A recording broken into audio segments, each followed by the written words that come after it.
Dans la catégorie des chiffres emblématiques de l'année 2013 côté jeux vidéo, on aura retenu les 32 millions de personnes qui ont regardé la finale de la saison 3 du championnat League of Legends, avec tout de même un pic d'audience à 8,5 millions de spectateurs.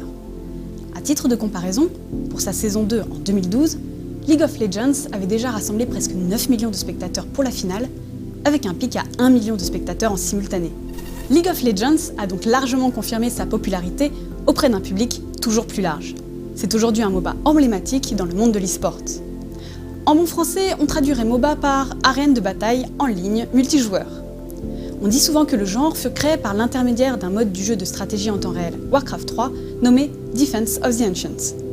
Mais ce dernier s'inspirait déjà d'un mode existant de StarCraft, nommé Aeon of Strife.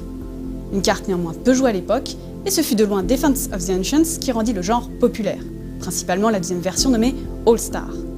Au point que cela éveilla l'intérêt du développeur Valve, qui a adjoint la marque Dota à son catalogue. Malgré tout, League of Legends est aujourd'hui le jeu vidéo le plus joué au monde en nombre d'heures. Le jeu a d'ailleurs été créé par deux passionnés de Dota, Brandon Beck et Mark Merrill.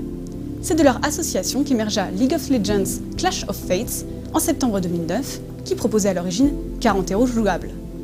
Jusqu'à aujourd'hui, le titre de Riot Games ne cesse d'être mis à jour et ce sont désormais plus de 100 champions qui arpentent les zones de bataille. Son succès repose sur une formule où le joueur ne paye ni pour jouer, ni pour améliorer son rang. Il peut par contre accélérer son obtention de héros ou s'offrir une tenue spéciale qui n'a aucune incidence sur l'équilibre de jeu. Autrement, les mécaniques de base sont simples et fondées sur la coopération. On incarne 5 héros par équipe avec des pouvoirs spécifiques qui s'accumulent au fil de l'expérience et on doit détruire les tours de défense, puis le centre de la base adverse, le Nexus, avec l'aide de sbires générés de manière automatique. Entre-temps, la concurrence a appris et fait du chemin aussi. La suite de Dota continue de se positionner tranquillement sur le créneau. Le développeur S2 Games a fait pareil avec Heroes of Newerth, puis son prochain jeu Strife. Tandis que de son côté, Blizzard prépare une entrée sur le marché avec Heroes of the Storm. Et outre ces gros morceaux, plein de plus petits challengers existent, tels que le MOBA intergalactique Stellar Impact, et d'autres encore se profilent à l'horizon.